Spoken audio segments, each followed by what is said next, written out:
The big game is fast approaching, but wait, you still haven't got your tickets. You've spent hours searching, but you're still confused about ticket prices. Time to stop searching. Visit ticketcompare.com. We compare ticket prices for all the popular leagues and tournaments for you. We work only with the most trustworthy sites, so you can have peace of mind when buying your tickets. Compare prices, buy tickets, get to the game.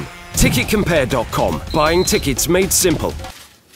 Brendan, the tournament as a whole, the Europa League, how would you assess the objectives, aims and potential within the Europa League, perhaps in comparison to the Champions League for a team like Celtic?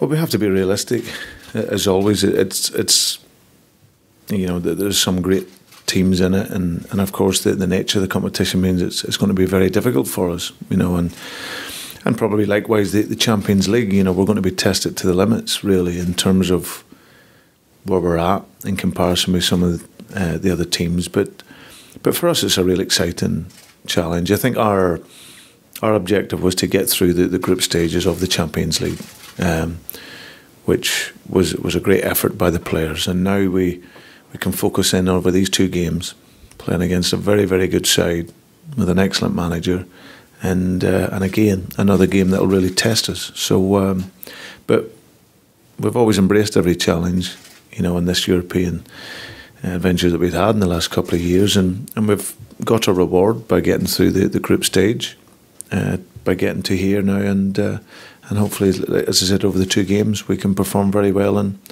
get a result. Having achieved your initial objective of getting into the Champions League, and you're now in Europe beyond Christmas into the new year, can you enjoy this adventure perhaps in a different way to the Champions League stages, because the pressure is off to a certain extent? I think we've always tried to enjoy it. Of course, we go into all these games, we know where we're at. You know, we know where we're placed in amongst the, you know, these last couple of seasons, like you say, and the Champions League was tough for us, but we've progressed again this year to get through to, you know, finishing third in the group, and like I say, we're realists. We know where we stand in relation to some of the, in terms of superpowers and the finances at this level. But we want to be competitive. You know, we want to. It's a great club, Celtic. It's a huge club. You know, the support base that we have is amazing, and that really helps us in these games. But of course, we want to go and perform well, and we always respect that it's a very difficult challenge for us what we're up against. But we always aim to go in and be as competitive as we possibly can be. You know, Roberto, you've gone against him before as a manager. You almost could have worked with him at one point as well. What kind of manager is he in your eyes, and what kind of team will he bring to Celtic Park?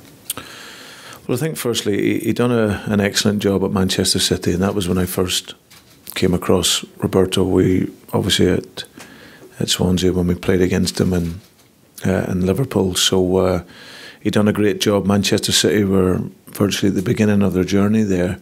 They brought him in order to try and win the league, and he done that, you know, and that paved the way for Manchester City then to be able to attract other top players and really good players, and they've obviously since that gone on and won it since. So his time there, he done a fantastic job, like he did when he worked in Italy. He's obviously gone into Zenit, and Zenit, for people who don't know outside of football, is obviously a very big club in Russia with a lot of financial power behind them. So what they have is they have an outstanding manager, and they've got, you know, a host of really, really good players. So they play 4-3-3. They play an aggressive style. You know, they want to press the game, and as you'd expect from a top European team, their speed in their team is good. Their technique's very good, and like I say, they're a real threat. So we know we've got a big challenge on our hands over the two games. You've mentioned the disparity between clubs at this level. I remember you talking about that after the Anderlecht game. Given the disparity again between Celtic and Zenit this time around financially, would it then be seen as an upset if Celtic knocked Zenit out and progressed, do you think?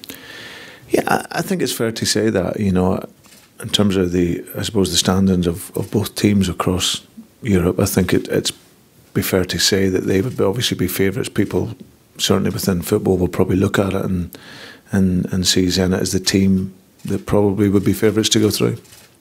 How, I mean, we've asked you this before a few times, but how do you see that gap being bridged, or is it possible to bridge it? It's always going to be difficult for Scottish teams. That's the reality.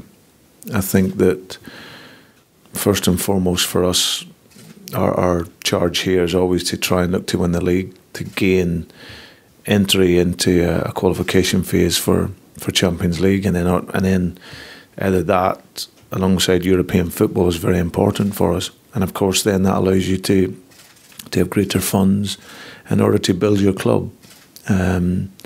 So unless something magical happens and there's a huge financial input into the club, then of course it'll always be a challenge for us. But it's still one that we have to, we have to enjoy. Like I say, you have to be realistic. We know where we're at, but it shouldn't stop any hope of us always wanting to cause an upset. And like I say, we've had tough games in Europe over these last couple of seasons, but great experiences, and we wouldn't have swapped them for anything. And like I say, our aim this year was to be in Europe after Christmas, and we've done that. So we aim now to have a really good go, playing against a top-class team, and let's see if we can get a result over the two games.